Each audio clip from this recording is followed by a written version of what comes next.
Hello,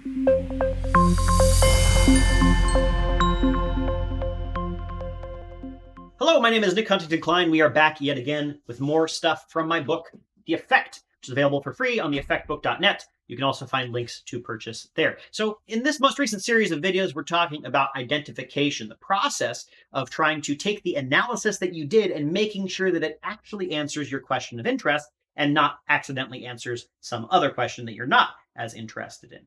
So in this video, we're going to take a quick example of a question that we might be interested in and see how some of the difficulties arise in trying to link up the analysis that we can do with actual data to answering that particular question.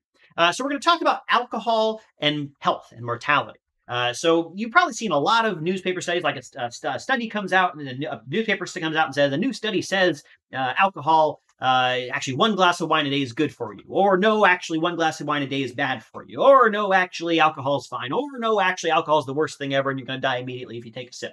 Right? So there's lots of different studies that sort of have come to contradictory conclusions. And sometimes, not always, but sometimes when you get a lot of different studies on the same topic that come to wildly different conclusions, sometimes that means that their analyses that they're doing are not actually answering the question of interest, which is why they don't kind of give you the same answer, because they're asking different questions, really, even if they are intending to ask the same one.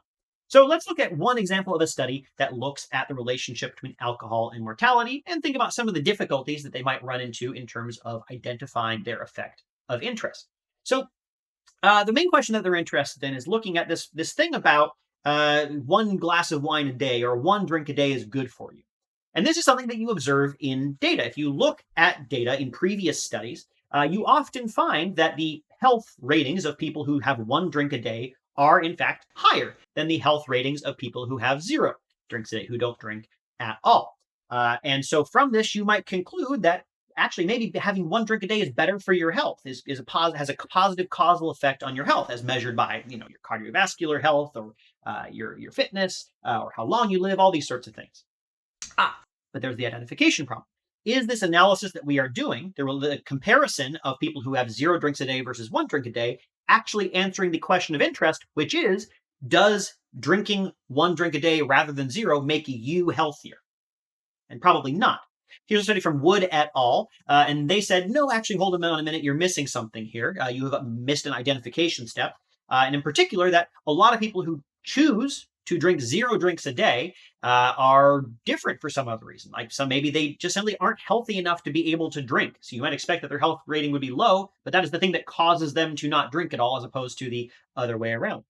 People who don't drink at all also includes a lot of ex-alcoholics, right? And so if you were drinking very, very heavily for a very long period of time, that probably would continue to affect your health now, even if you are not drinking anymore.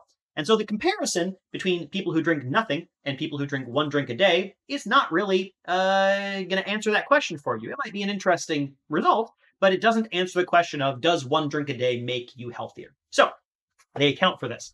In an attempt to identify the effect of drinking more on your mortality, they try to remove that alternate explanation. So they look in the data at people who drink 0 drinks a day, and they try to get rid of the people who are just too sick to drink or ex-alcoholics, all these sorts of things. And then they ask the question again, okay, getting rid of that, do we see a positive relationship between your drinking and your health, at least for 1 drink a day? And they no longer do, right? So here's the graph that they have of the relationship between how much alcohol you drink per day, which each dot representing roughly 1 more drink per day. And your hazard ratio, the higher number here means less healthy. You're more likely to die soon. But they don't really see much of an effect for the first few drinks per week.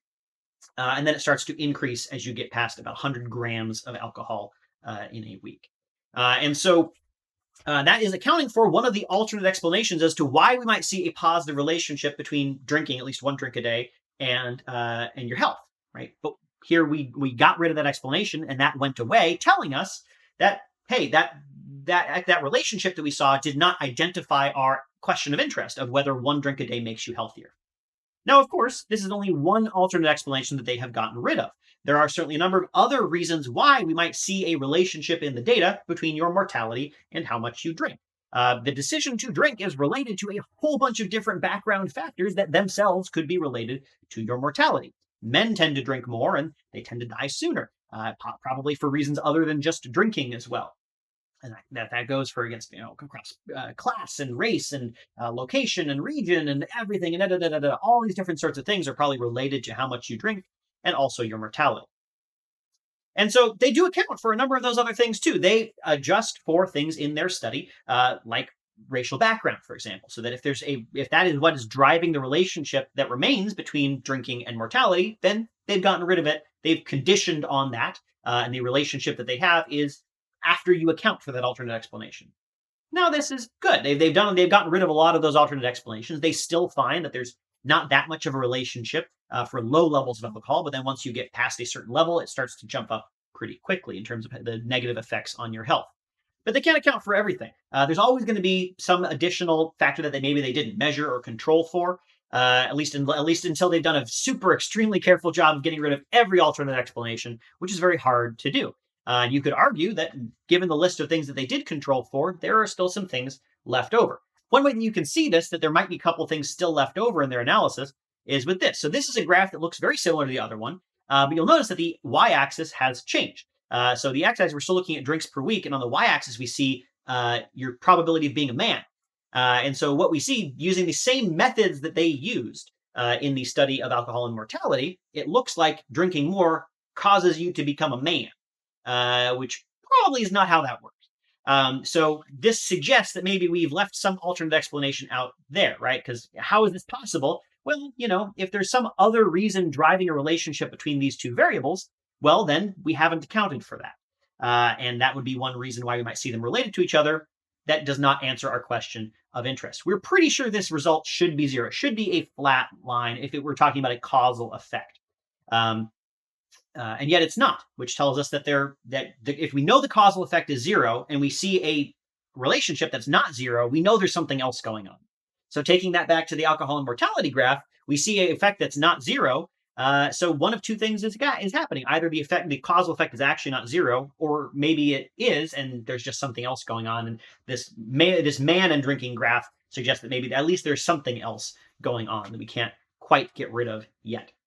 So what can we take away from all of this? If we want to identify the effect of interest, we need to think carefully about what the alternate explanations are and be able to get rid of them.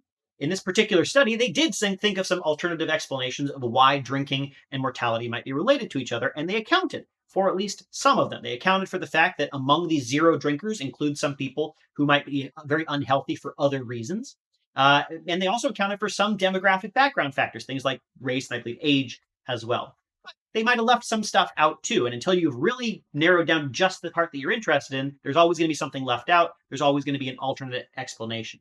And in this case, it looks like they might have still left something out because using the same method, you can prove that drinking more causes you to become a man, which probably is not true. This is what's known, by the way, as a placebo test, where we look at a relationship that should be zero if all of our assumptions are correct. And the fact that it is not zero suggests that we have maybe left something out of our analysis. All right, that is it.